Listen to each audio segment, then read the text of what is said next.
Saúde a todos com Deus na paz do Senhor. Amém. A paz do Senhor para os nossos internautas que estão na internet nos assistindo. Nós estamos estudando a arte de pregar, que é homilética. Essa é uma matéria desejada por todos os obreiros. Tem muitos obreiros, tem muitas igrejas que não estão aqui porque não sabem, eu não convido. Porque acredito que o digno de fazer de estudarem essa matéria, vocês que vieram desde o começo do curso, há 2 anos, né? Está completando. Então, vocês realmente merecem aprender homilética. Por quê? A homilética também não é para todo mundo. Porque tem gente que, quando aprende homilética, começa a querer humilhar ou querer observar demais e corrigir todo mundo. E a gente não aprende para estar corrigindo todo mundo, a gente aprende para se corrigir. Se for necessário, alguém nos dê a oportunidade, a gente pode ajudar a pessoa com o que a gente sabe. Não se exaltar com aquilo que aprendeu. Então, a gente está estudando esta arte, que é a arte de pregar homilética, que todos deveriam procurar aprender. Por quê? Porque todo cristão vai ter uma oportunidade no dia de trazer uma palavra da parte de Deus. Ou na igreja, ou aonde você estiver. E aonde você estiver, você vai ter que se comportar e proceder com sabedoria, com delicadeza, com postura. Muito importante ter a calma, ter o manejo, porque Paulo diz na sua carta a Timóteo, que diz assim, olha, procura apresentar-te a Deus aprovado como obreiro que não tem de que se envergonhar e que maneja bem a palavra da verdade. Então precisamos manejar bem essa palavra. Claro, eu não sei de tudo, estou aprendendo ainda. Vocês também não. Nem pense que os teólogos também sabem de tudo, porque a Bíblia não tem fim. E sempre tem algo novo que a gente descobre. Aqui e ali também se discorda de algo, de A, de B, isso pode acontecer.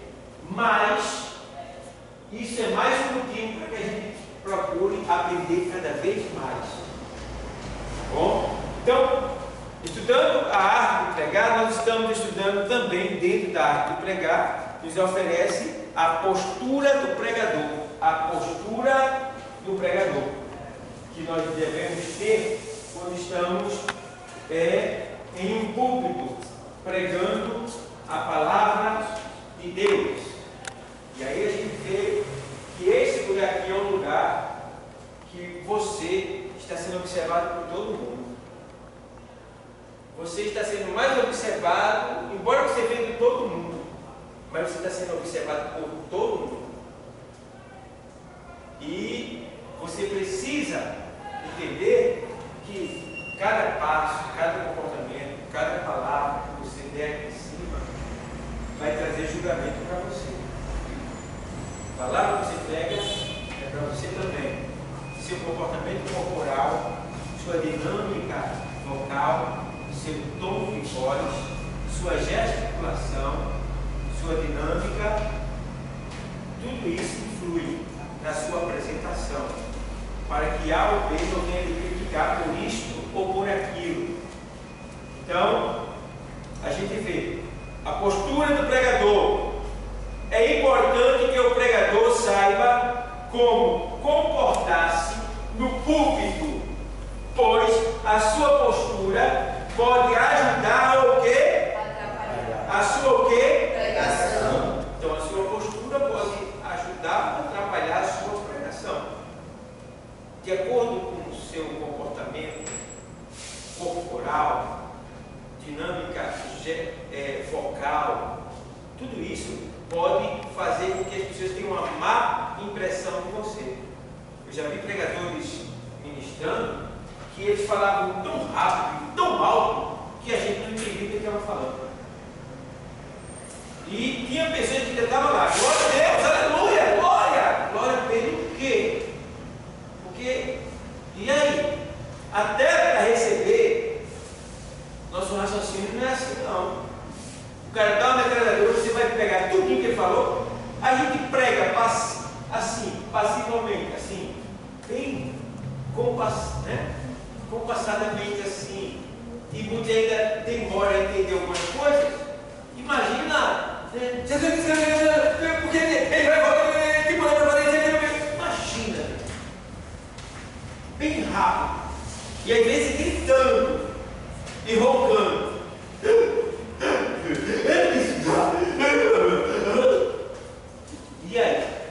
Já vi gente, pessoas aí na mídia, pregadores, que fogem completamente dos princípios da homilética, porque começa a fazer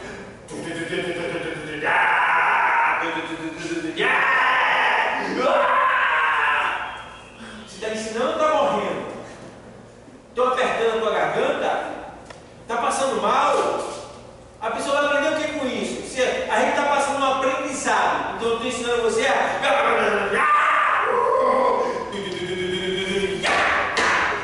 Você tem que vir à igreja aprender isso. Não é esse o nosso propósito. Nosso propósito é ensinar a palavra de Deus. Certo, pessoal? Então não se deixe levar pela emoção de querer, porque A e B fez e a igreja levantou tal. E outro ponto. Às vezes chega já avisando isto. Ó, pessoal, não é proibido agora não. Aqui não é proibido dar aleluia não. Porque tem gente que parece que está com a boca de ferro, não sei o que, e começa. Tem glória, tem que forçar você a ficar glória. Aleluia, que é para abençoar, que é para dar a impressão que ele é o cheio do poder. Não. O que vai fazer as pessoas me glorificarem é o Espírito Santo mediante a palavra que você está pregando. Você vê, não é eu me engabando, me querendo aparecer, eu prego como se eu estivesse ensinando. Eu estou falando aqui para vocês, eu prego assim, vocês sabem. E eu vou pregando, e tem horas que eu vejo que a palavra que eu estou ministrando, a gente diz, glória a Deus, aleluia, tal, sem eu forçar, sem eu mandar. A própria palavra extrai isso de dentro de nós, que é o Espírito Santo que faz isso, quando você entende a palavra. Aí se você não entender a glória, você está dando glória para o quê? Deus também vai dizer assim, gente, eu não fiz nada para se glorificar, o que está sendo ministrado. E estamos vendo aqui, teve dois pregadores aqui recentemente, que eles pregaram, e na falácia deles, na ministração deles, eles falaram algo para a igreja que era mal. Ele estava explicando algo que era mal. E esse mal que estava lá, o texto que estava falando. E ele falava esse texto que era mal, ele dizia, amém, igreja? E a igreja dizia, amém. Então, não acredito que ele fez com maldade. Mas a igreja também tem que ser sábia. Amém, igreja? Amém. Assim seja. Se é algo mal, eu fico calado. E tem outros que forçam. Tu está dizendo amém? Amém pelo quê? Por quê? Certo? Então, glória a Deus. Amém. Quem faz isso acontecer é a palavra, quando Deus é glorificado na palavra que está sendo ministrada. Aí, por exemplo, vamos falar de um texto que está lá em Atos dos Apóstolos, que é 19, que fala sobre os 7 filhos de Cefas, que era um sumo sacerdote, que foi expulsar demônios em nome de Paulo, em nome de Jesus, a quem Paulo pregava. Eu mando que você saia em nome de Jesus que Paulo prega. Aí o demônio disse, eu sei quem é Paulo, eu sei quem é Jesus, e vocês quem são? Pegou. Amém, igreja? Amém, igreja? Porque o diabo pegou o cara e amém, assim seja. Não, de maneira nenhuma. Agora, foi lá e Paulo olha para a mulher e diz, em nome de Jesus, sai dela agora. Amém, igreja? Amém. Certo? Assim seja como? Os servos do Senhor expulsando os demônios. Tem que pensar nisso. Então, uma igreja sábia tem pregador que, se vier, ele vai dizer, rapaz, eu fui ali, mas eu saí e eu vi que o povo ali conhece. Então, uma igreja, meu irmão, o negócio é muito sério. Então, o que acontece? Quando uma igreja é sábia, esse tipo de pregador vê que ela é sábia e ele não tem a sabedoria que a igreja tem, aí ele vai tentar fazer algum movimento para chamar a atenção. Falar línguas estranhas, profetizar para A, profetizar para B e tal, isso pode acontecer. Porque ele já está sem saída já, porque ele não está sabendo como lidar com aquilo que era para ele saber apresentar, que é a administração da palavra de Deus. Entende? Então, temos que ter cuidado porque a sua postura pode ajudar ou atrapalhar a sua pregação. Vejamos então algumas atitudes importantes. Vamos ver algumas atitudes importantes. Evitar coçar-se como se estivesse em casa. Imagina você aqui, você está pregando e... Porque Deus disse que, entendeu? Deus é fiel, irmão. Deus é fiel. Ó, e aí? Entendeu? Tem que ver isso aí, porque ó, Deus é fiel. Ó, imagina você se coçando como se estivesse em casa. Quer dizer, vai ter que se aguentar. Toma banho e se ajeita que não coça não. Passa perfume, álcool no corpo, tal, te ajeita, mas não tem que dar.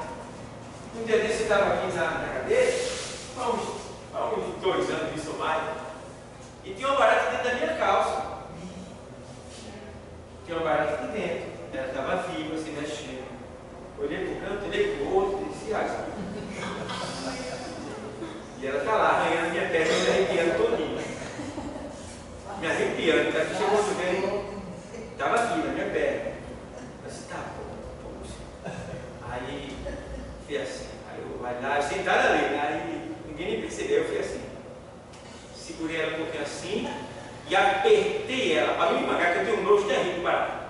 Aí apertei ela um pouquinho assim, aí soltei, fiz assim, aí ela caiu embaixo.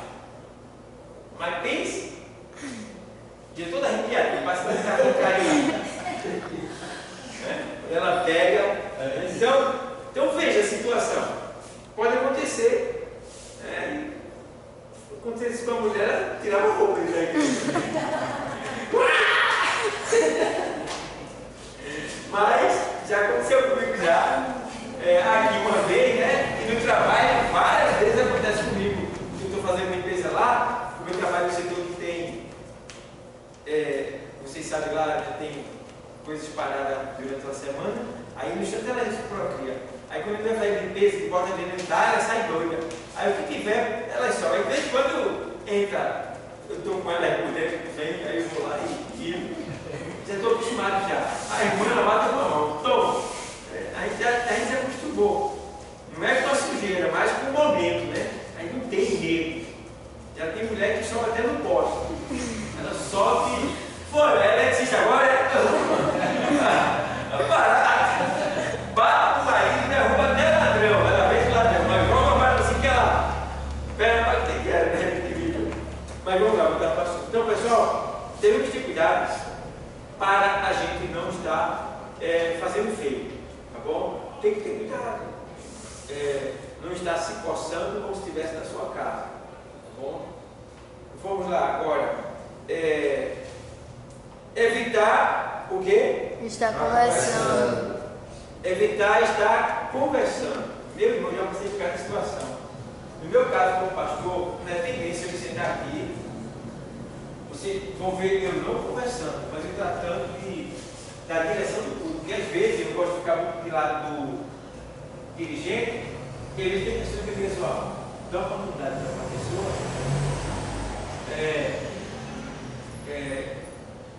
Assim, dou uma dica para ele, né? Você errou aqui, faz assim. Aí ele pega o meu como eu chamo, pastor, eu chamo assim, e bem vai, mudando instrução, parece que, mas sempre ligado no céu. Mas tem gente que vocês vão ver, que vai ficar batendo papo mesmo no público, e não pode, porque se a pessoa estiver assim, ela está desde casa. Não se pode, não se tem luz de percepção, está ligado no céu e conversando ao mesmo tempo, não pode. Ou você liga, ou desliga. Não pode. Então, acontece de alguns ministros estarem conversando, batendo papo no público. E igreja não é lugar de se bater papo. Nem aí embaixo pode, o pode, não deve. Sim. Pastor, eu também ficar fechado, um obreiro não pode nem fechar o olho na igreja. Um obreiro não pode fechar o olho na igreja. Só quem está no púlpito, se os obreiros estiverem atentos lá embaixo, né? Aí a gente pode entrar na presença de Deus com confiança que a igreja está guardada. Mas assim mesmo não dá para confiar totalmente. A gente fica com o olho quase que fechado, mas vendo tudo. Certo? Por quê? Porque pode ter um ladrão da igreja, né? Pode ter alguma coisa, um roubo da igreja, alguma coisa. Não pode fechar os olhos. E na rua que não pode mesmo. Então, o lugar de fechar os olhos é quando você está orando na sua casa. Ou você tem a oportunidade de se ajoelhar na igreja, no culto de oração, você fecha os olhos. Mas tem que ter alguém que guarda. Então, aqui a gente vê. Evitar estar conversando. Tanto é antiético, é uma falta de educação espiritual estar conversando aqui no público, como também é embaixo. Você está pregando em duas pessoas. Mas se dá uma praça normalmente tem ô rapaz, você fica tudo cheio. Aí tem pregador mal educado, ou grosso mesmo, que ele fala. Aí é vergonhoso. Então, igreja não é para conversar. A gente troca assuntos rápidos. Foi ontem que eu. Uma coisa comigo que falou aí. Ah, tá. Essa é uma música bonita, né? Tá, pode acontecer. Você tá. E se alegrando, tá como se estivesse numa praça. Misericórdia. Isso é muito bonito. E tem mais. Isso vai aparecer você numa hora dessa. Quem flagrante que vai ser? A pessoa fica. Você não está ligado. Em plena luz, não está sendo iluminado. Está diante da luz, mas não está sendo iluminado. E aí fica. Vê que susto. Que decepção. Então temos que ter cuidado para não perder a oportunidade que Deus está nos dando. Evitar estar conversando. Veja lá que evitar coçar, como se estivesse em casa, e evitar estar conversando. Por exemplo, evitar coçar, está se coçando, tem a ver com esse texto aqui, né? O texto diz: tem cuidado entre mesmo. É isso? A gente precisa, como servo de Deus, ter cuidado de nós. Eu já vi gente, irmão, com mau cheiro de sovaco triste. Irmão, não tem desodorante não. Vai lá, lava, passa sabão e tira aquilo ali. Pessoas com roupas sujas, mal colocadas. Então tem todas essas questões que devem ser observadas por quem vai se apresentar. Deve estar impecável, bonitão mesmo. E 26:41 deve estar conversando. Vejam que em 26:41 de Mateus, o Senhor ele foi orar com os discípulos. E ele queria que os discípulos estivessem orando com ele, ligados com ele. No entanto, os discípulos pegaram no sono. Então, na hora de ligar, é para ligar mesmo. Não pode passar. Por quê? Ele pode estar aqui e cair endemoniado aí no meio da igreja. Está desligado. Então, é muito bom. Tem igrejas que tem muitos obreiros, eles ficam em pé, já estão preparados para qualquer situação.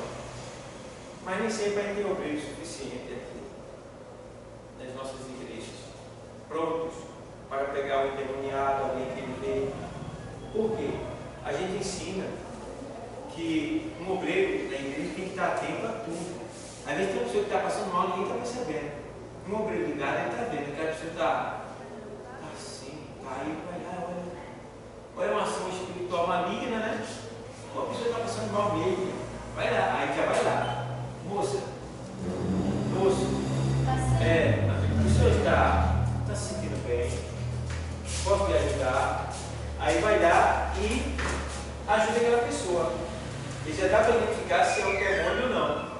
Se é uma ação maligna espiritual, uma pressão espiritual. Ele já pega aquela pessoa, vinha, ele vai ser uma consideração, já tira do culto e leva para outra área. Vamos ali, aí leva, chama mais alguém com ele, vamos orar para essa pessoa, para o culto não parar. Mas se acontecer isso em muitas igrejas que eu conheço, como eu muitas vezes já aconteceu na minha presença, tem que parar tudo e ir lá resolver, porque não tem um obreiro capacitado, não é por falta de capacitação, é porque os obreiros não se preparam para isso. Porque isso não é para o pastor resolver, não, isso é para os obreiros resolver.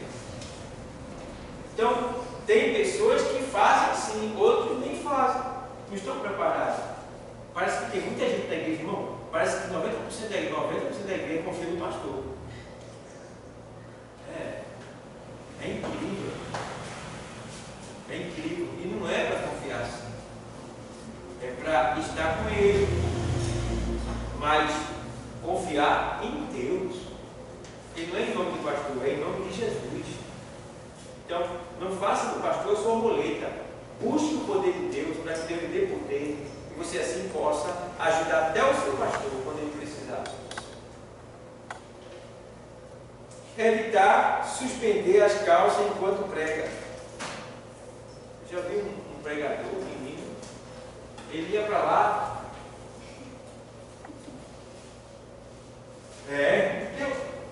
Deus faz, olha, direto assim, dá cara na calça, aperta esse danado desse cinturão, quando sair de casa, prepara logo, faz um teste, de casa para casa, dá para ver se está caindo ou não. Mas quando chega aqui, parece que dá um, sei lá, um tique-tique nervoso, e a calça parece que ele emagrece quando sobe no corpo, porque a calça começa a cair. Aí fica subindo, e aí não dá, fica feio. Tá bom? Então, vamos evitar isso daí. Tem que ter classe. Tem que ser firme. Né? Tem que ter postura. Tudo ajuda. Evitar gesticular exageradamente. Tem gente que fica pregando com a boca e com a mão.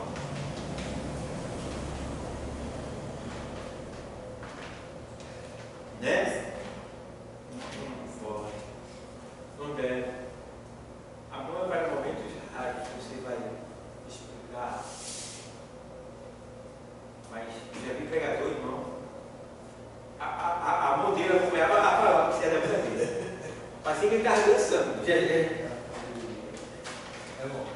Porque, irmão, ele pegava e fazia assim.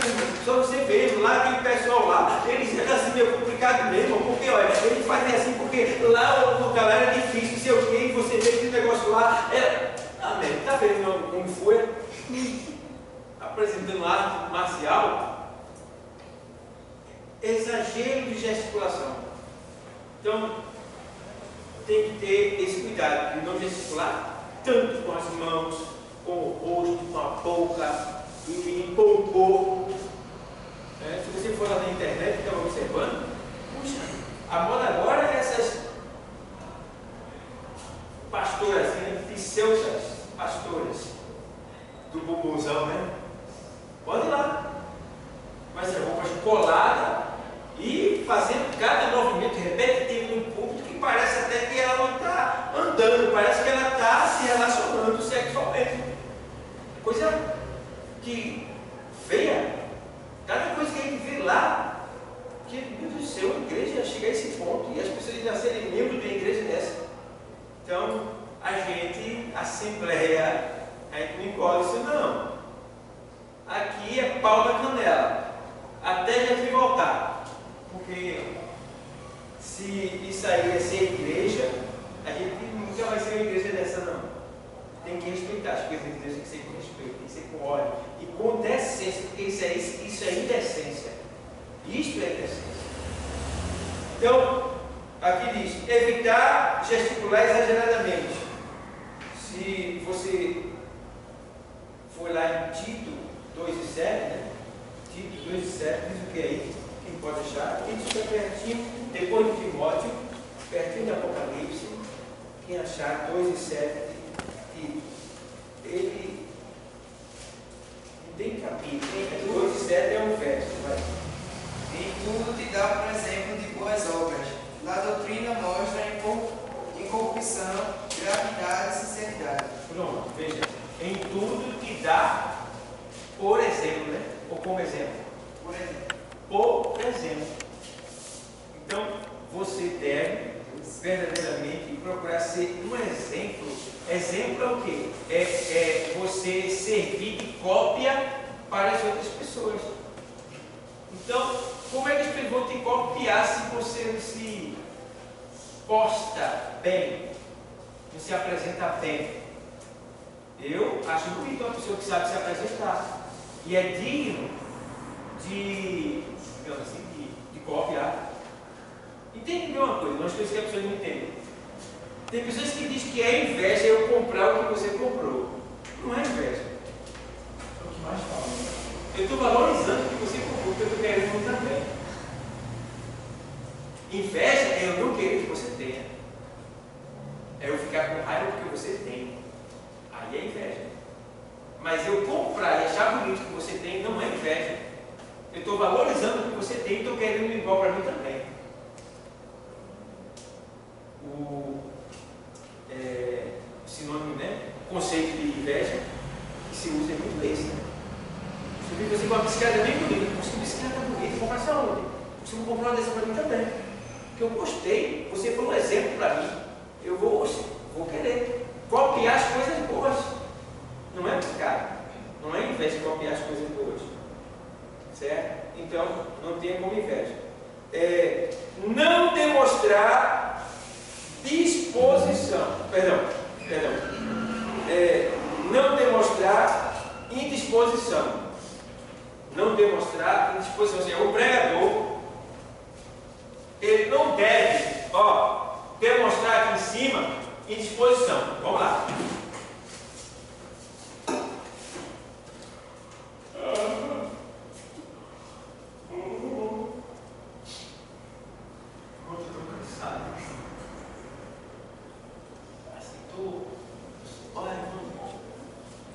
Tive nem ânimo de estudar a Bíblia hoje.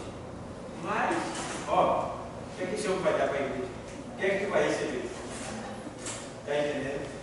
Indisposição. O que é que vai ser estimulado por essa pessoa? Não vai. Aí você vê Romanos 12, 11, o que é que diz?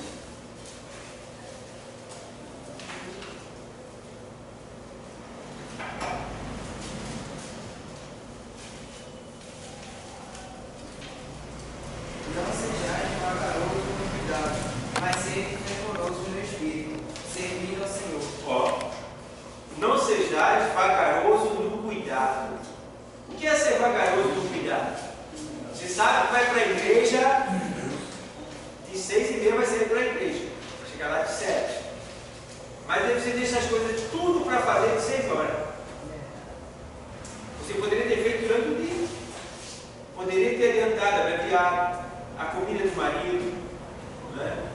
Lá preparado, adiantado as coisas. Mas você tem que fazer tudo de última hora e que não deu tempo. Não, é porque você é vagaroso no cuidado. Aí vai ser fervoroso no espírito servindo ao Senhor. Você tem que ser animado servindo ao Senhor. Qualquer coisa que você tiver que ter esse estímulo, você não deve trazer. Você deve mostrar o contrário.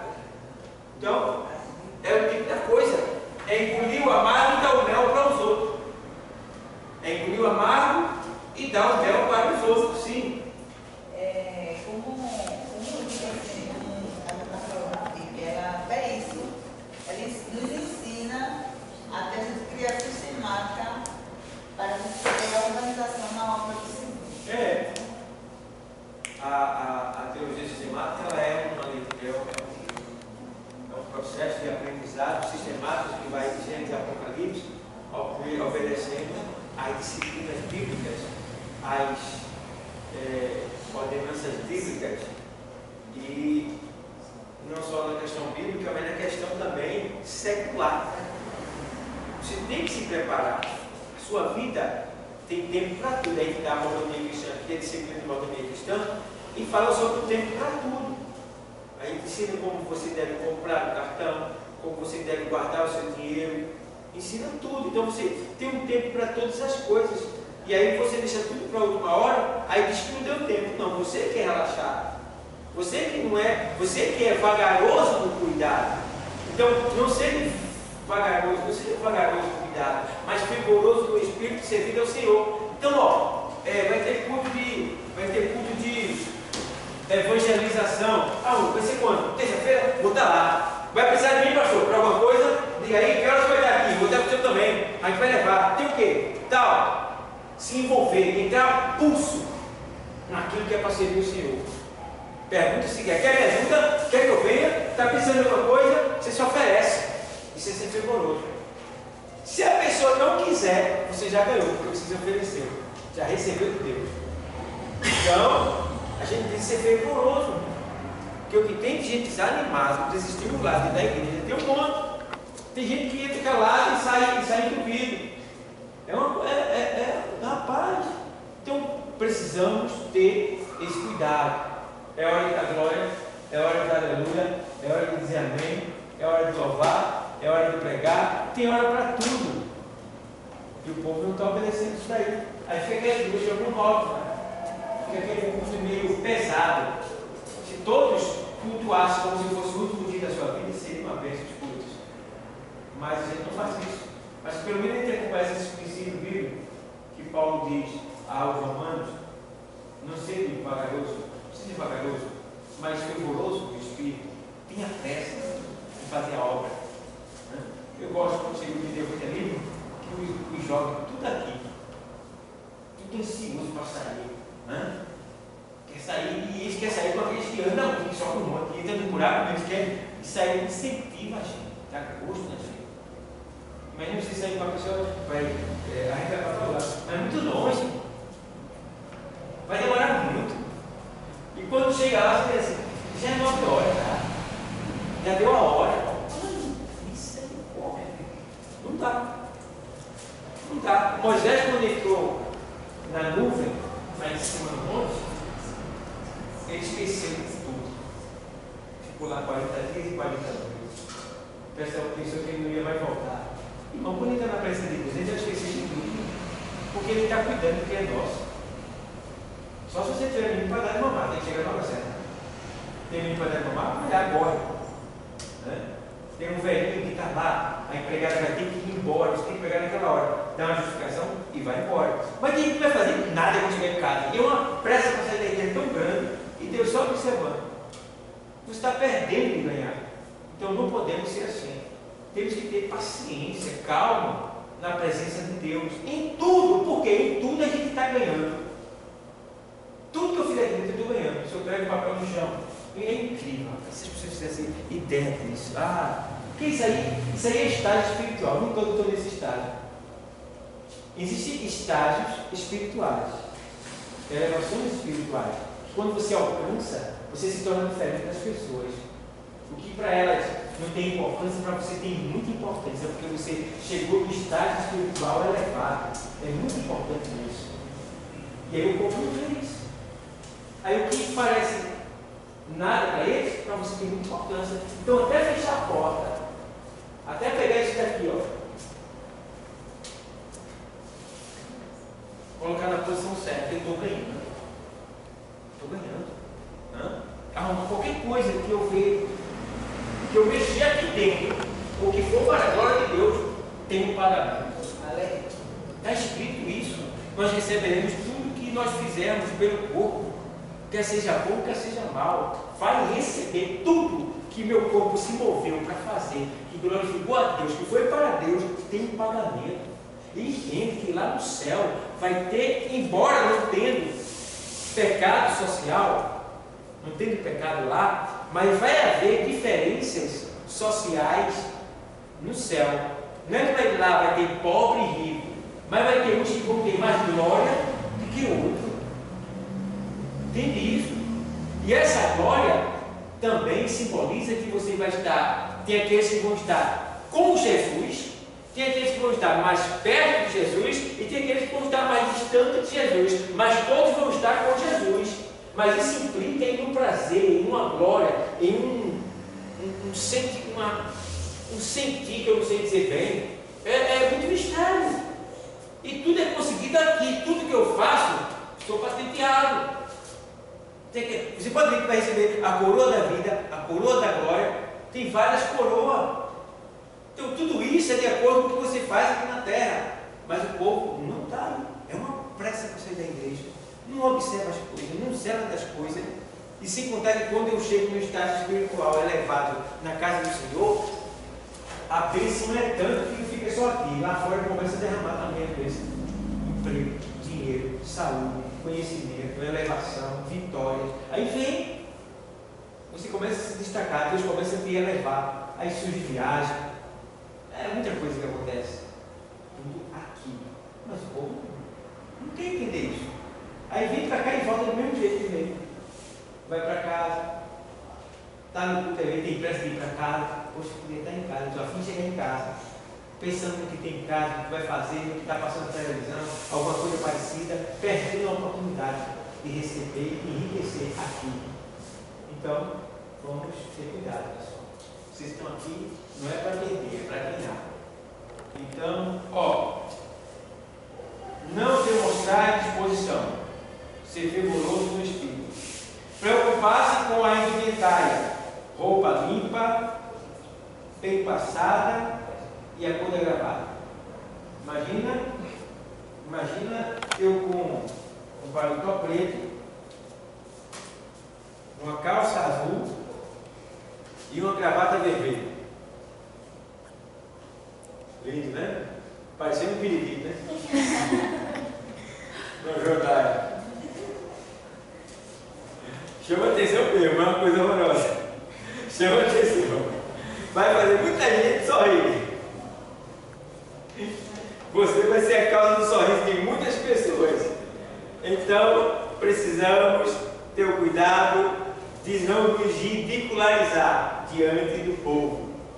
Sempre tente assemelhar a gravata com a calça ou com o sapato. Sempre tente combinar a roupa, para não ficar uma gravata vermelha, uma calça azul e o paletó preto.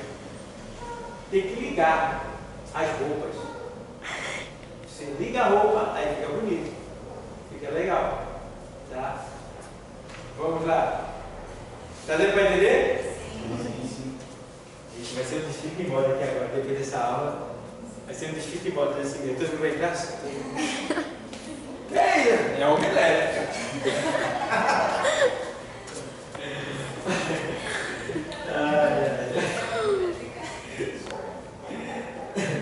Então, preocupar-se com a indumentária. Serve a mulher também, viu? E tem mulher, você olha no espelho, rapaz. Vê se está aparecendo a marquinha da calcinha, né?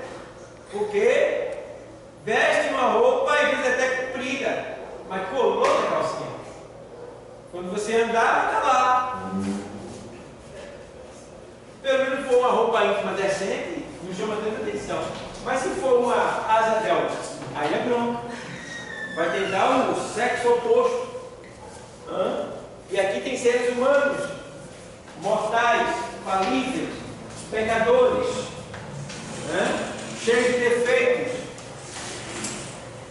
E tem pessoas carnais também no meio de nós. Então a mulher tem que ter o pudor e a sabedoria de saber também se vestir para se apresentar diante do Senhor. Por isso que eu digo, calça comprida, uma mulher pode usar? Pode. Mas se ela veste a calça comprida desenhando seu quadril, sua pança, suas partes, está em pecado. Está em pecado. A batalha de você não vai. Porque ela está expondo a sua sensualidade e estimulando pessoas a, de certa forma, desejar. Sexo oposto se atrai, isso é natural. O homem deseja mulher, a mulher deseja o homem. Certo? E as mulheres têm que ter mais cuidado ainda, porque o homem nem sempre atrai tanto, mas a mulher, ela já é um elemento de atração, a mulher. Porque a mulher é uma das coisas mais lindas que Deus fez para o homem, para essa vida, é a mulher. Aí a mulher ainda vai se expor à sua sensualidade, não tem quem olhe. Agora, dos que olharem, vai ter aqueles que vão dizer, meu Deus, tem misericórdia, não vai pensar nada, e tem aqueles que vão se relacionar com ela, como Jesus disse, se alguém olhar para uma mulher e no seu coração desejá-la, já Então, as mulheres, sabendo disso, elas devem se cuidar. Por quê? A partir do momento que você faz alguém pecar, você está pecando com ele também. Não é só ele que está pecando, é você também. Está na mesma situação que ele, porque você está sendo aquele que está induzindo, aquela que está induzindo o outro a pecar. Feito hoje, chegou uma pessoa no meu comércio hoje, evangélica, de uma determinada denominação, e minha esposa, eu disse, filha, pai, fica difícil, né? Um negócio desse, né? Ela pegou pela camisa assim, né? O quê? Brincando comigo, né? Mas não é sério o negócio? É evangélico. Mas estava lá, com um shortinho daquele, sabe? E o shortinho, o danado de shortinho, além de ser um short curto, é daquele short que atrás ele tem um desenho de fio dental. Vocês sabem, né, pai? Vocês não sabem, tem um short agora, que ele é um short normal, mas atrás dele ele tem um risco assim. Que usam para academia, né? Isso. Que dá a impressão que você está usando um fio dental. Atrai mais ainda, aquele risco ali é uma coisa diabólica, que é para atrair mais o olho do homem. Porque isso é natural, pessoal. E depois que o homem caiu no pecado, se tornou-se quase que uma coisa que vai acontecer, não tem como fugir. Agora é você que tem que ter Deus na vida para poder não se deixar levar no seu interior. Então as mulheres devem se portar com decência, com postura, para que não venha fazer com que outros venham pecar por sua causa. Quem vai ganhar com isso é ela. Eu lembro de uma jovem que ela foi sequestrada, ela e outra foi sequestrada e levaram ela para estuprar ela no mato. Chegando lá, pegaram a primeira, estupraram, deixaram lá dentro do canavial lá, e a outra estava lá, falando com Deus, que a outra era crente. A outra não era. E aqui era crente, estava lá. Quando chegou na hora que eles pegaram a que era crente, que ele não sabia, quando pegou ela, a irmã estava tão bem vestida que ele disse assim, rapaz, não pode mexer com essa menina não. Não mexer com ela não. Vi que ela era evangélica, só pela decência dela, pela forma que ela estava vestida, ela estava vestida com uma roupa por cima, tinha uma por debaixo tinha calcinha, tinha um short por cima e a saia que ela estava, ele disse, libera ela, escapou por quê? Por causa da decência. Se ela estivesse cantando rindo, se ela estivesse facilitando, seria mais um que ficar junto com a outra lá. A gente fala isso, mas muitos não levam em consideração. Acho que a gente tem que estar querendo isso. Não é a gente, é o sistema que vai levando você, e que se você não tiver Deus na vida, você se torna uma vítima. E aí já era, não tem como voltar atrás. Amém? Amém. Deu para entender? Amém. Não é a mim pelo que aconteceu, é a mim pela palavra que está sendo ensinada. Amém? Esse seja o ensinamento. Aí, pentear os cabelos para melhorar a aparência. Muito bom. Pô, está sempre com o cabelo feito e tal. E até porque quando você tem o cabelo grande, além da ponta, ele começa a coçar quando você se movimenta, né? Dá você, parece que você tem piolho na cabeça. E se você estiver pregando por um bom tempo, soa. O que soa, coça, se o cabelo estiver grande. Aí eu vou ter sempre o cabelo daquele jeitinho, de preferência se puder estilo militar, né? Daí vai. Cortar o cabelo. Aqui tem mais o que? Sentar-se de forma o quê? Elegante. Eu já ensinei vocês depois como é que senta. Sentei depois, eu expliquei como é que se senta. Mas, pelo menos, a gente está em outra aula, na sequência, você tem que saber se sentar. Vai que tem uma cadeira dessa no público para onde você vai. Você não pode ficar assim. Pode. Certo? Nem pode sentar assim. Pode. Não pode. Certo é sentar-se assim. Cruzar as pernas assim. Esse é o certo. Bom? Então, sentar-se com elegância. Portar-se com elegância. Eu não posso fazer isso. Aqui tem uma pessoa do meu lado. Certo? Não pode. Tem que ser assim. Bom, então,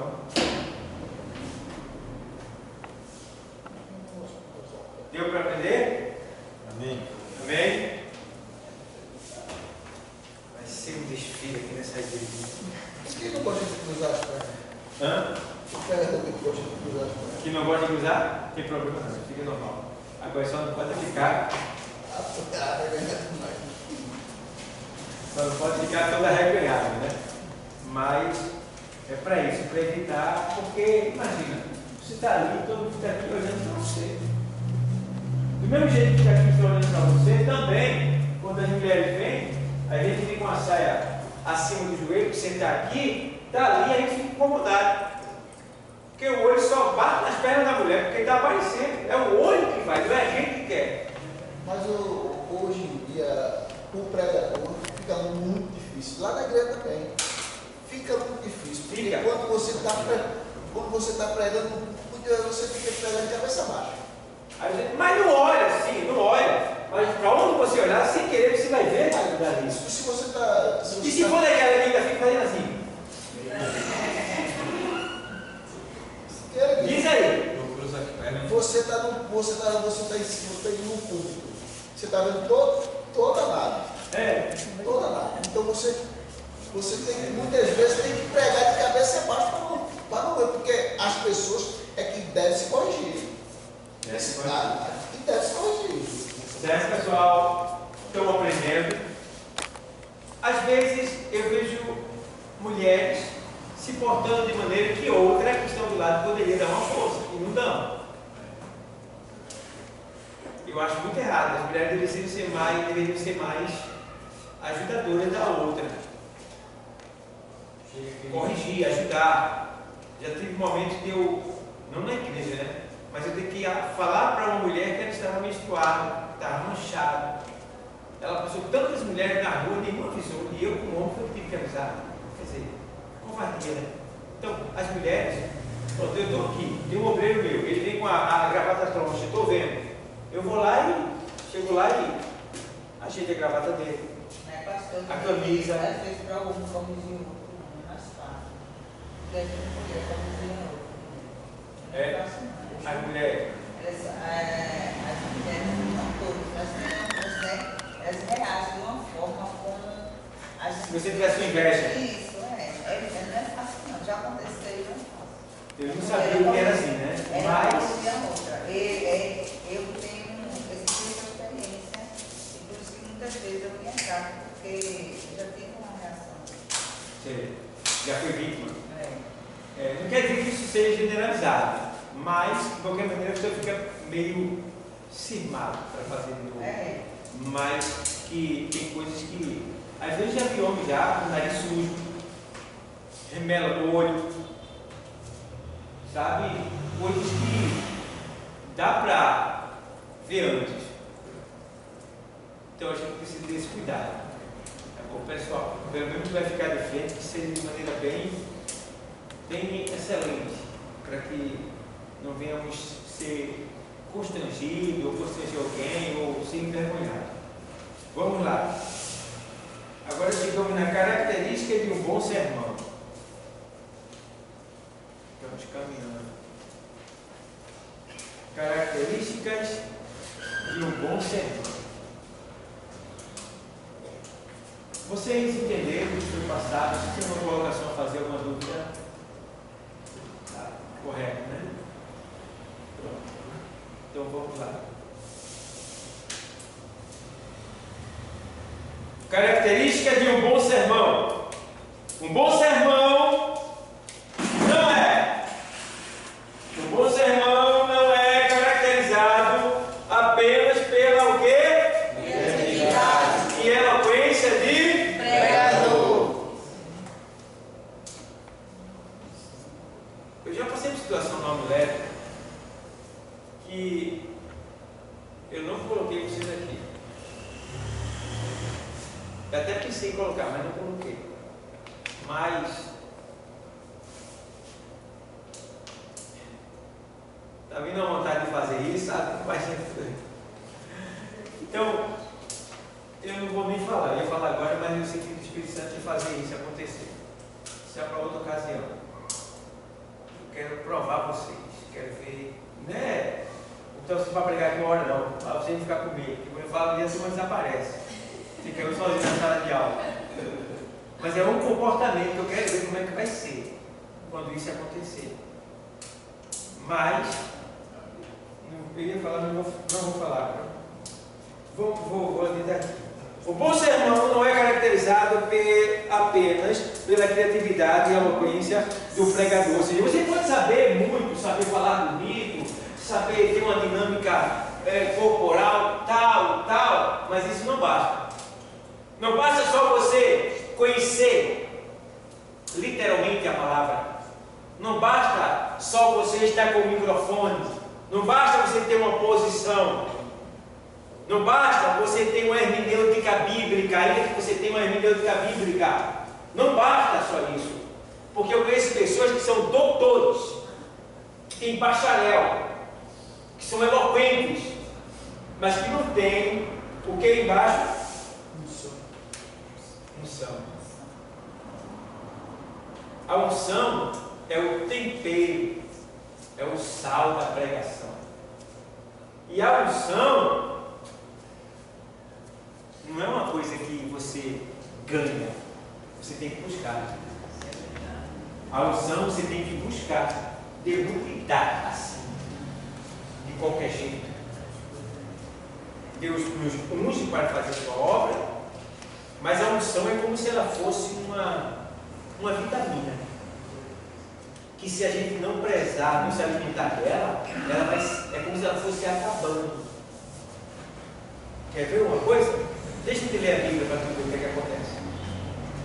Vai chegar um momento que tu vai pregar e vai ficar meio perdido. Meio perdido. A unção não vai te fazer lembrar daquilo que você não está lendo. Você não vai fazer você lembrar, porque o Espírito Santo, ele nos faz lembrar de tudo aquilo que a gente leu. E é o Espírito Santo que vem com esta unção, fazendo com que o que está saindo da minha boca, você aí embaixo sinta também. Eu sinto lá em cima, você senta aqui embaixo. Aí o que acontece? Unção. Um sermão sem unção é como uma comida sem sal, sem tempero e sem o quê? Gosto. É gostoso a comida sem sal? Não. Até bolo.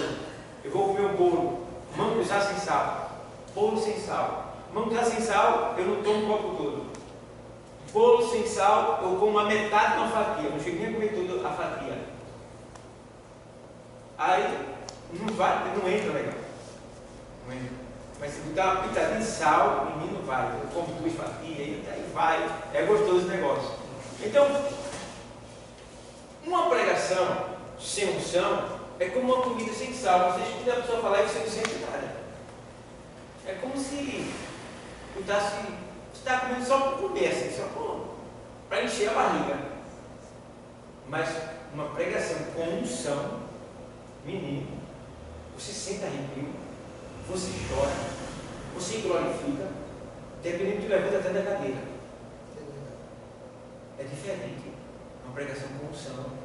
E a unção não é um presente que Deus te dá, toma para tudo. Não, você tem que manter ela. E você mantém a unção como? Jejum, oração, louvor, testemunho, obediência, leitura. Esses conjuntos é que formam a unção.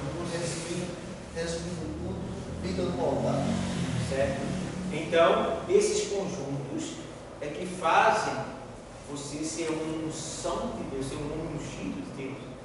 É que quando você pregar, irmão, eu não sei, às vezes eu fico, meu Deus, como é?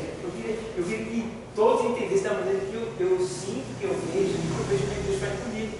Porque é incrível como é que eu vou pregar e eu não li aquilo, não estudei aquilo, estudei outra coisa, mas pelo fato de eu já ter lido a Bíblia, de ter orado e tal, eu estou pregando aqui e acontece uma pregação que eu não preparei ela. É toda do céu que vem. A pregação ela vem do céu. Todas as pregações que você for pregar, não foi você que preparou. Por mais que você ensaie, não vai sair da maneira que você ensaiou. Vai ser do jeito que Deus quer. É incrível, é lindo. Então, a dinâmica Eu fico bobo. O que eu faço quando estou pregando aqui? Eu não preparei nada daquilo. Eu só fiz estudar. Mas o que sai, o que acontece, o movimento e tal, isso quem faz é o Espírito Santo através de você.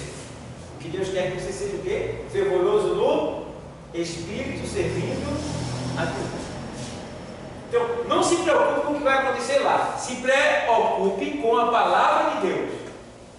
Leia a palavra, busque recursos, conhecimento acerca daquilo que você vai trazer e veja o que vai acontecer lá.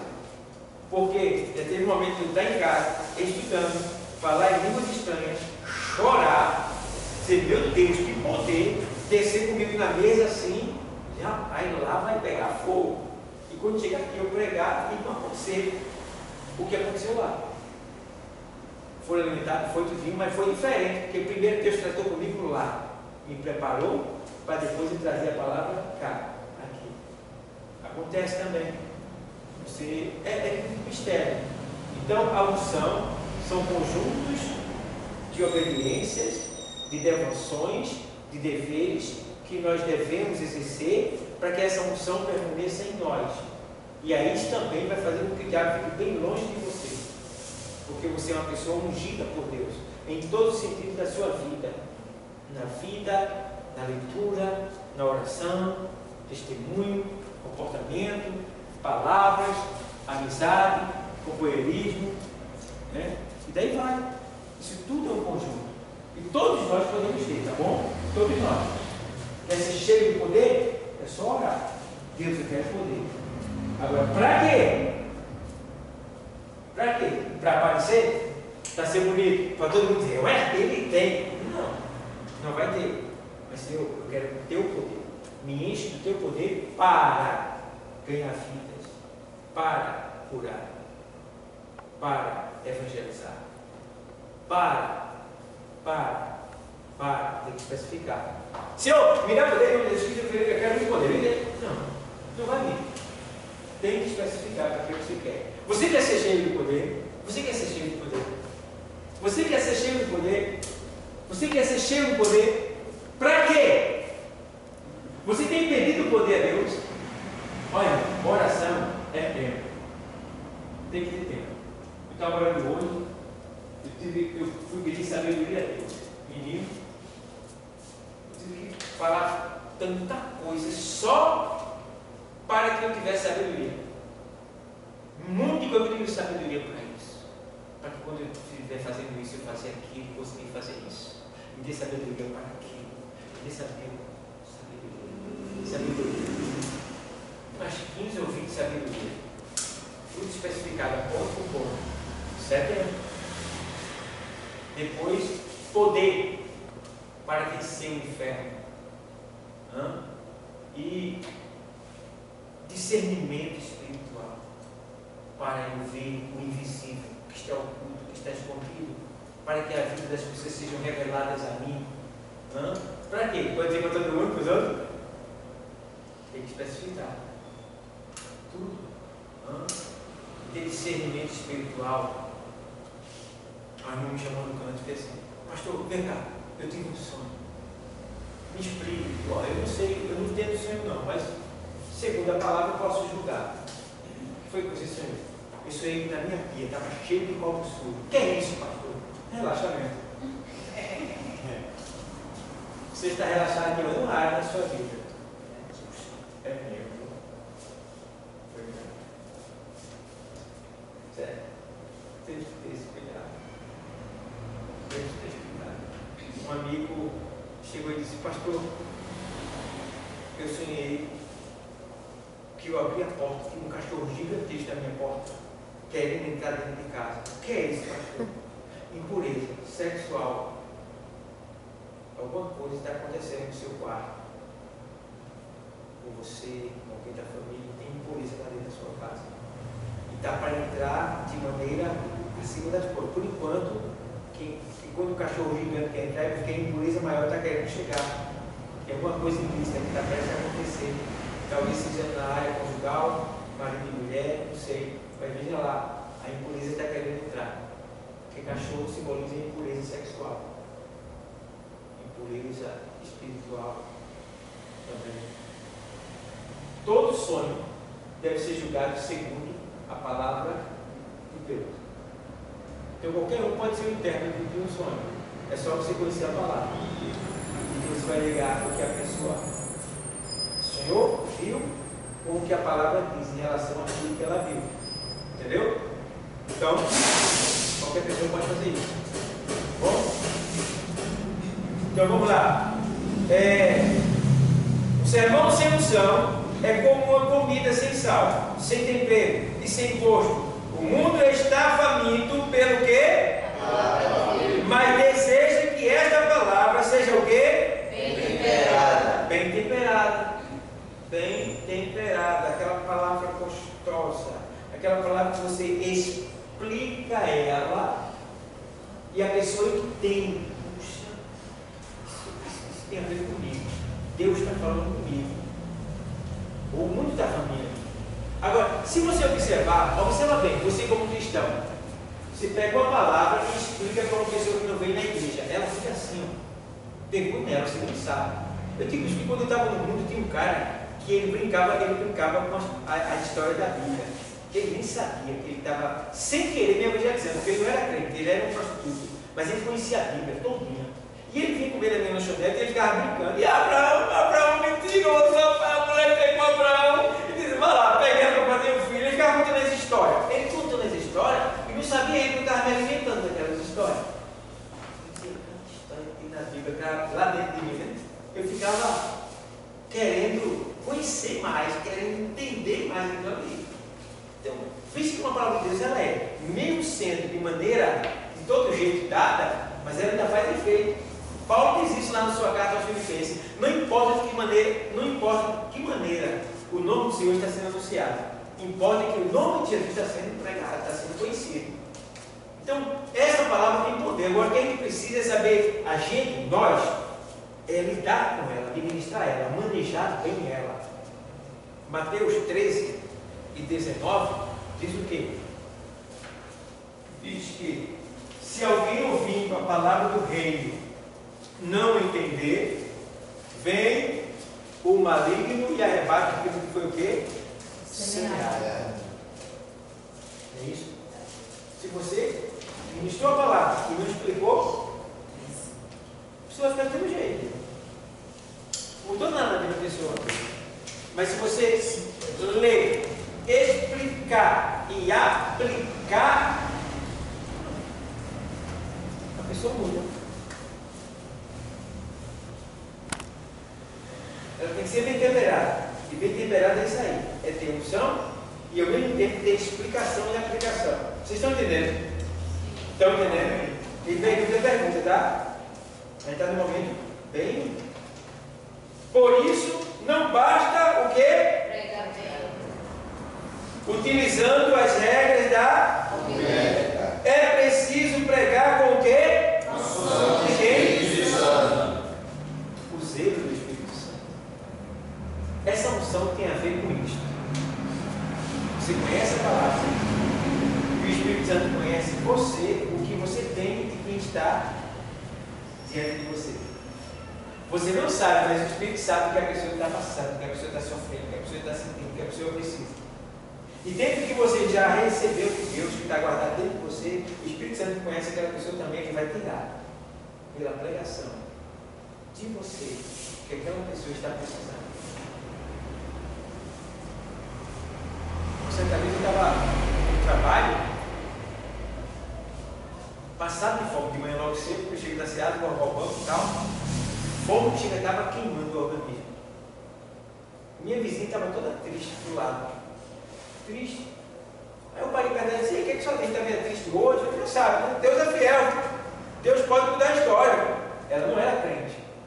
E eu comecei a ser impulsionada a falar da Bíblia. Parei o trabalho, parei tudo. Minha esposa parece que também me esqueceu, nem me chamou para nada. E eu fiquei ali mais ou menos 1 hora. Parado, como se a gente tivesse oculto de tudo, ninguém estivesse nos vendo. Eu comecei a pregar. E eu fiz um convite para ela, minha vizinha. Ela aceitou Jesus na hora. E no outro dia ela disse: sabe que eu estava triste daquele jeito ontem? Não, eu ia me matar ontem.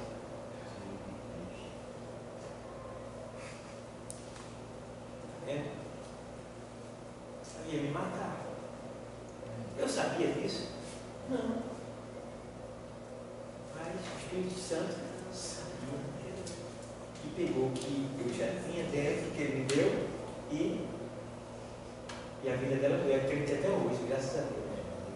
Veja, coisa linda. Então, esta unção tem a ver com isto, com o que você lê, com o que você ora, com o que você pede a Deus. Isso você vê que quando a unção vem, o homem se torna mais ousado, mais corajoso, ele perde o medo, ele avança, porque ele sabe que Deus está com ele. E quando isso acontece, o milagre da transformação também acontece, porque as pessoas são convencidas pelo poder da palavra de Deus acerca do seu pecado. E quando elas são convencidas acerca do seu pecado, elas se arrependem e aí você a direciona para a presença de Deus. Isso a gente vê lá em Atos do quê? 12:37. Quem pode ler? Vamos ler. E ouvindo eles isto, Urgiram-se em seus corações. e perguntaram a Pedro e aos demais apóstolos: que faremos, como ensinou? Ponta aí, só segura aí. O que acontece aí? Pedro estava pregando porque eles estavam dizendo, a multidão estava dizendo que o povo de Deus estava embriagado por estarem fazendo muita zoada naquela hora do dia. E ali você vê que Pedro, ele começa a justificar que eles não estão embriagados, na sequência vai-se embora dizendo: isso é o poder do Espírito Santo, é uma promessa de Deus que estava no livro do profeta Joel, que já havia profetizado no 28. E aqui na questão, aí Pedro começa a jogar o sermão para cima deles, e vocês são assassinos. Aí começa: vocês são assassinos, vocês mataram o Filho de Deus, crucificaram ele. Aí começa com toda ousadia a colocar nas pessoas mesmo a responsabilidade pela morte do Filho de Deus. Aí, com a unção do Espírito Santo, a ministração da palavra, as pessoas entendem que realmente isso aconteceu. E aí elas se compungiram no seu coração, ficaram constrangidas, envergonhadas, sentiram que era verdade. E aí disseram: o que faremos, né? De maneira? E disse-lhes Pedro: arrependei-vos e cada um de vós seja batizado em nome de Jesus Cristo. Pronto. Você Para vê perdão dos para perdão dos pecados pecados. e recebereis o dom do Espírito Espírito Santo. Santo. Vocês entenderam aí? Quem era Pedro? Pescador. Antes do batismo, do revestimento, um medroso. Embora seja um homem grosso, claro, ele era um homem grosso. Ele era um homem que qualquer coisa ele tirava a espada e botava para torar mesmo, né? Mas chegou uma hora que Pedro tornou-se um homem medroso, porque teve uma hora que a morte foi mais alta do que o testemunho dele, ao ponto de dizer assim: tu és um dele? Ele disse: não, não sou. Ele se negou. Mas veja quando ele foi revestido, diante de uma multidão, ele não teve medo. E tem mais: quando foi o dia dele morrer, colocaram ele pregado na cruz, em pé, ele disse: não sou digno de ser pregado como meu mestre, me coloque de cabeça para baixo. E colocaram ele de cabeça para baixo.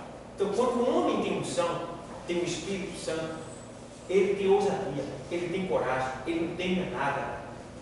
E quando ele entra para vencer. É isso que a gente precisa ser, cheio da unção de Deus.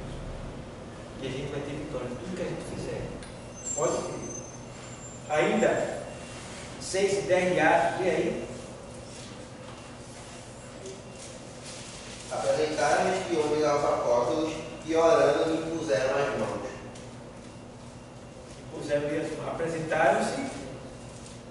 Apresentaram-se esses homens aos apóstolos e orando lhe impuseram as mãos. Muito bem. Oração. Ou seja, vai chegar um momento que você vai ter que ser usado por Deus para estender as suas mãos. É isso mesmo? Não, no meu diz assim, 6:10. E não podiam resistir à sabedoria do Espírito. É 6:10 de Atos, apóstolo da aí? E Atos 6:10. 6:10, é isso aí. Não, é errado. ele viu errado. Ele disse isso. Como é que diz aí? E aí, E não podiam resistir à sabedoria e ao Espírito, como que falavam. certo? E não podiam resistir à sabedoria, que é isso? Conhecimento. E ao Espírito, não é isso? Que é a unção. Veja bem, conhecimento, sabedoria e unção juntos. Tem que estar junto. Tem que estar junto. Tá bom? Vai lá, 18 e 24. E chegou a Éfeso um certo judeu chamado Apolo, natural de Alexandria, homem eloquente e poderoso nas Escrituras. Ó, eloquente e poderoso nas Escrituras. Tá vendo? Coisa linda. Então, devemos nos dedicar mais a ler a palavra para que nós sejamos o quê? Poderosos nas Escrituras. E junto com a oração vem o que? A unção. Fidelidade textual. Então já aprendemos que para ser um pregador, característica de uma boa pregação, de um sermão, tem que ser acompanhado primeiro de quê? De unção. Unção. O que é unção? Irmão Fernando, o que é unção? Irmão Fernando, o que o senhor tem assim como unção, que a gente falou há pouco tempo, o senhor entende assim? Eu entendi assim, que a gente recebe aquela preparação e o Espírito Santo vai formando a gente, vai cada dia calmando mais para a gente ter aquela unção e não estar fazendo umas coisas erradas não. E como ele me prepara com essa unção? A partir do momento que a gente vai lendo e praticando o que está escrito na palavra. Está certo isso, Fernando? Está certo, pessoal? Tá, pastor. Você disse que era conjunto dos fatores, obediência, a leitura da palavra, jejum, oração. É um conjunto. Está certo o que ele falou? Tá, pastor. Está certo? Tá. Não tá fora. Está certo ou não está? Tá. E vocês estão com dúvida? Está certo? Tá certo. Falou. Certo? Vocês estão julgando ele, depois vocês se julgaram por ele. Por que estou fazendo isso aí? Para que a gente se lembre quais são os princípios usados para que a gente possa obter essa unção. Certo? Você já sabe, você vai ter que ter esse conjunto. Você tendo esse conjunto, você vai ter unção de Deus. Porque tudo isso aí tem que estar ligado com a oração, claro, né? Você vai ter esse conjunto, que a Ramina Gabi falou aqui há pouco tempo, dia anterior que você tinha falado. Esse conjunto, junto com a oração, vai formar uma blindagem, vai te dar um poder. Então, isso não tem explicação, certo? Isso se chama unção, tá bom? Então, vamos lá. Fidelidade textual. A gente está falando sobre a questão da pregação, da ministração, de como você deve pregar, os princípios usados para um sermão, como você deve apresentar um sermão. Então, característica de um bom sermão, ele tem que ter unção, ou seja, o pregador. O tempero da pregação deve ser o quê? A unção do pregador, que vai. Agora, a outra característica é o quê? Fidelidade textual. A fidelidade textual é essencial numa pregação. Fidelidade textual é essencial numa pregação. O pregador deve conhecer e transmitir a correta o quê? Interpretação Do texto bíblico. A correta interpretação do texto bíblico. Eu falei em outras aulas que a gente estava falando sobre Deuteronômio 25, 22 e 5 e 6, que diz que não vestirá o homem veste de mulher e nem a mulher vestirá vestes de homem. Que muitos de nós já devem ter vivido esse momento, quem é antigo no Evangelho, de ouvir pessoas dizer que isso aí está dizendo que uma mulher não deve usar calça comprida. Não era isso que dizia antigamente? Isso aí é uma má interpretação do texto. Você está dizendo que não está no texto, porque você imaginou, você pensou que era assim. Não pode ser. Então, as características de um bom sermão, depois da unção, é a fidelidade textual. É você pegar o texto e estudar aquele texto e procurar saber o que significa aquele texto, como surgiu aquele texto, o tempo que surgiu aquele texto, todo o conjunto que envolve, que está aqui nessas características que a gente vai acompanhar, que vem com fidelidade, vem com unidade, divisões, aplicação. Mas aqui agora é a fidelidade textual. É essencial numa pregação. O pregador deve conhecer e transmitir a correta interpretação do texto bíblico. Exegese. Exegese. Exegese é o quê? A fundo. É você ver o que está por trás da letra. É você ir para trás do texto. É você entrar no acontecimento. Você foi para lá. Lá você vai viver aquela situação e vai trazer para quem está lhe ouvindo. Meu irmão, todo mundo sente. Porque você foi para lá e trouxe para cá o que aconteceu naquele lugar. Certo? É como eu sempre uso o texto de Marcos 10:46, que fala sobre o cego Bartimeu, né? O cego Bartimeu. Eu costumo muito usar ele nas aulas porque fica melhor de explicar. Por exemplo, você vê que o texto fala sobre Bartimeu, né? O cego Bartimeu. Tem 3 nomes ali, que ainda não é o nome do cego. O cego não é o nome dele. Quer dizer filho. Timeu, o pai, de quem ele é filho. Filho. Timeu, ou seja, filho de Timeu. Quantas vezes no passado eu vi pessoas pregar e eu nunca ouvi falar isso? Nunca ouvi. Mas quando você vai pesquisar, você vai buscar o assunto, o tempo que aconteceu, por que isso aconteceu, aonde aconteceu, quando aconteceu, com quem aconteceu, o que quer dizer essa palavra, porque você precisa se preocupar com os textos bíblicos, entendendo, porém, uma coisa, que aquilo que você está lendo nem sempre tem a ver com a linguagem portuguesa que você usa. Você usa. Eu nunca vi dizer no Brasil que um jovem pode ser chamado de mancebo. Você já ouviu isso? Não tem. Mas no idioma grego, a gente vê essa expressão se referindo a um jovem mancebo. Não é isso? Não é nosso idioma. Não faz parte do nosso idioma. Então, tem muitas linguagens que não tem nada a ver com o nosso português. E aí precisa traduzir essa linguagem para poder explicar para a igreja. Senão vai ficar aquela coisa sem sal, aquela coisa aguada. Eu li aqui, normalmente, passei para a igreja, irmão, Jesus está perguntando o que é que você quer que ele faça. Pronto, só isso. E aí? Cadê o sal? Cadê a unção? Bota sal, bota unção nessa comida, que vai ficar gostosa. Aí vai dar. Que tempo aconteceu esse processo de Bartimeu? Quando os romanos invadiram Jerusalém. Os romanos invadiram Jerusalém. O exército de Roma invadiu Jerusalém. Tomou conta daquela nação. Dominou aquele povo. Foi o que aconteceu. Quando o exército de Roma invadiu aquela nação, eles dominaram tudo e todos e confiscaram os bens dos que eram ricos. Dentre esses, os militares, militar aposentado.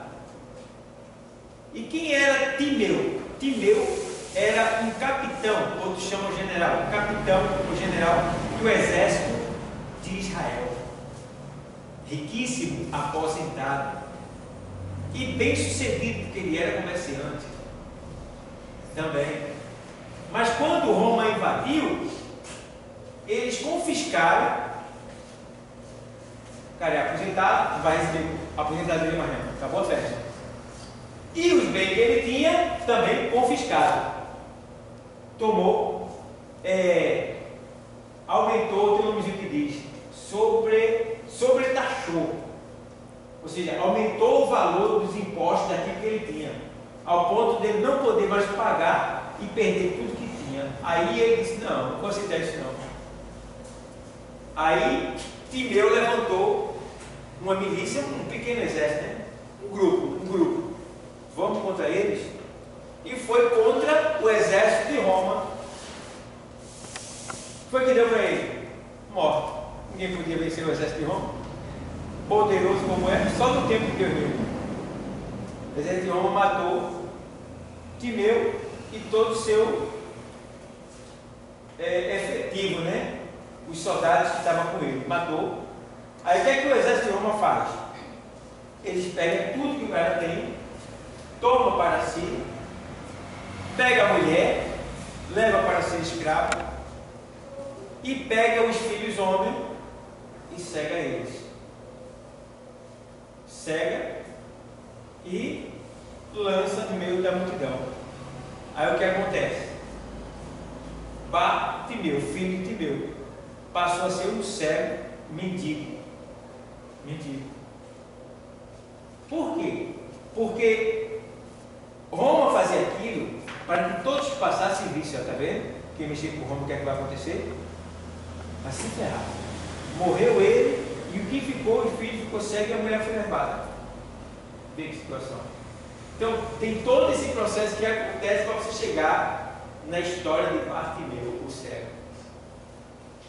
Veja, fidelidade textual. Você vai ver o texto, vai estudar o texto para trazer a introdução e depois que você trouxer a introdução do texto, você vai ter que ser fiel. O que é ser fiel ao texto? Ou seja, fidelidade textual. É você não fugir daquilo que você está passando para as pessoas. Entendeu?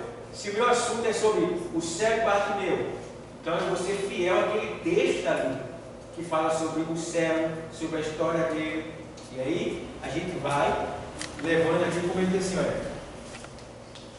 Fidelidade textual é essencial numa pregação.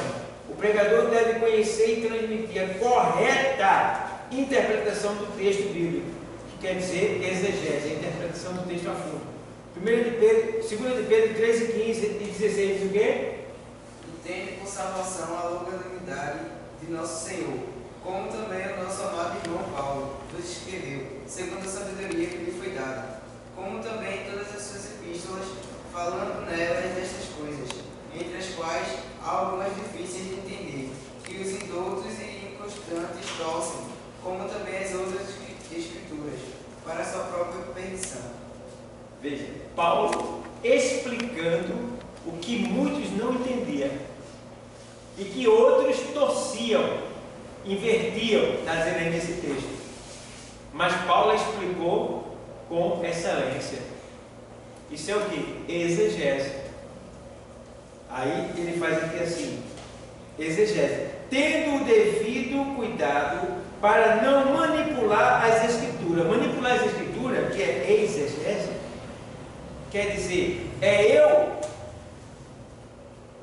querer falar ou ministrar algo que eu acho que é daquele jeito. Mas você não pode firmar nenhum tipo de ministração do que você acha, do que você pensa. Porque para eu montar uma base bíblica, eu tenho que ter no mínimo 2 versículos, além do que eu estou, que faz parte da hermenêutica. A hermenêutica bíblica é a Bíblia explicando a própria Bíblia. Então, para eu ter base bíblica, eu tenho que ter 2 versículos no mínimo que explica aquilo ali. Aí eu tenho que ler aqui e ir para lá para parafrasear.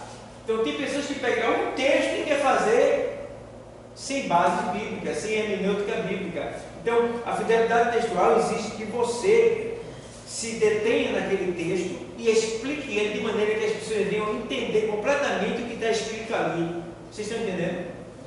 Estão entendendo? Fidelidade textual. O que é o texto? Aquele ponto que você leu. Você escolheu aquele texto ali. Então, o que é que você vai querer trazer dentro daquele texto? Você tem que ser fiel a ele. Porque toda pregação ela tem um objetivo. Você vai pregar hoje sobre morte. Né?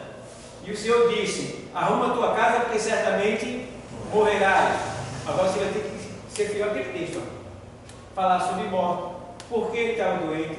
Por que ele ia morrer? Por que Deus disse que ele ia descer? E explicar aquele texto. E depois aplicar, ou seja, ler, explicar e depois aplicar. Sabendo, porém, que nessa noite aqui tem pessoas que possivelmente ia morrer por estar desligado, por não ter alguém que lhe avisasse acerca do seu erro, mas nessa noite o Senhor está dizendo, arruma a tua casa. Possivelmente tem alguma coisa que você precisa se organizar, você precisa melhorar na sua vida, você precisa colocar no lugar, alguma coisa está fora do lugar. Deus está dizendo, arruma a tua casa. Aí alguém pode dizer assim, e aí, vai dizer que vai morrer? Não, todos nós vamos morrer. Você sabe qual é o seu dia? Não, pode ser hoje, pode ser amanhã. Então certamente a gente vai morrer. Então o Senhor está fazendo o que com essa palavra? Querendo dizer o que com essa palavra? Ele está querendo dizer que a gente se prepare, porque a hora pode estar chegando. E essa hora pode ser a hora da minha morte, em particular, pessoal, ou pode ser a hora do arrebatamento, que é quando a minha carne vai morrer, eu vou ser transformado e vou subir para o céu. De qualquer maneira, Deus está dizendo nessa noite, te prepara, porque certamente tu vai morrer. Já expliquei o que é morte, para o cara não ficar em temor, que eu quero eu, se eu vou morrer hoje. Já expliquei que a gente pode morrer a qualquer momento, mas aquele que está na prática do pecado e não quer se corrigir, vai morrer. Porque lá em Ezequiel você diz, olha, quando eu colocar um tropeço diante do homem, tu, não avisando acerca do seu tropeço, acerca do seu pecado, ele morrerá da sua maldade.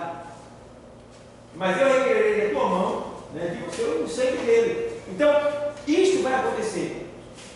Fidelidade pessoal é você ser fiel àquilo que você está ministrando. Então, prepare o texto e vai buscar referências bíblicas sobre aquele assunto, para que você, na hora que você está pregando, você possa ter a hermenêutica, que é a parafraseação do texto que você está falando. É o que diz a mesma coisa que você está falando. Estou falando sobre cego, ali fala sobre cego. Aqui o cego fez isso, fez aquilo, mas ele já havia prometido. E ali o cego fez isso, Deus identifica aquele cego. Do mesmo jeito que Deus fez ali, ele também quer fazer aqui. E desta noite aqui, neste lugar, na tua vida, pode ser que você esteja cego, se não esteja vendo o que Deus quer que você veja, mas nessa noite o Senhor, Ele está curando a tua visão espiritual, está abrindo a tua visão e tu vai conseguir enxergar o futuro, enxergar os objetivos, você vai conseguir sair do lugar, você vai conseguir chegar lá, porque Ele é aquele que abre a visão e faz você enxergar e ver além do futuro. Para vocês entenderem. Por aí. Fidelidade textual. E tem gente que fala sobre cego e termina no paralítico. Sabe? Aí a gente tem que ter cuidado. Pode ser que você está pregando e o Espírito Santo te levar por outro caminho, mas você deve ir por aquele caminho, entregar o Espírito Santo que forçou a entregar e voltar para o assunto. Certo? Pode acontecer. E você ser levado por um caminho, mas tem que entender que não é pelo fato de eu ter a ética, a hermenêutica ou a homilética, para saber que eu sou obrigado a ficar se o Espírito Santo também está me dando uma visão acerca de outra coisa. Eu entrego e depois eu volto para cá de novo. Continuo. Não é pecado. Alguém pode estranhar, mas pobre me deixa estranhar. O Espírito Santo sabe o que ele está fazendo comigo. O que eu tenho que fazer é explicar. Saber aplicar, explicar e aplicar. Certo? Ontem eu fui ler um texto para pregar domingo e eu li sobre se pôr de joelho, por essa causa me ponho de joelho. E eu tentei ficar no texto, ser fiel, né? Essa é uma fidelidade textual, mas eu não fiquei no texto que eu li. Começou a vir assuntos sobre oração em outros textos. Aí eu tive que avisar para pregar, pessoal, estou fugindo da leitura, mas não estou fugindo do assunto. O assunto fala sobre, porque exigia duas opções. Ou eu explicar o que é oração, eu mostrar o que é oração, os objetivos, os princípios da oração, e ao mesmo tempo também eu explicar também na introdução do assunto por que aconteceu, porque Paulo estava se pondo de joelho. Aí eu dei uma parcial sobre aquilo ali para não ficar vago, não ficar devendo, e realmente fui por onde o Espírito estava me levando, ficando sobre oração, tal e tal, mostrando testemunho e daí vai. Certo, pessoal? Então vamos lá. Fidelidade textual. Todos entenderam? Deu para entender, pessoal? Fidelidade textual. Muito bem. Vamos lá. Acabou. Agradeço a todos. Deus abençoe. Para a semana a gente continua.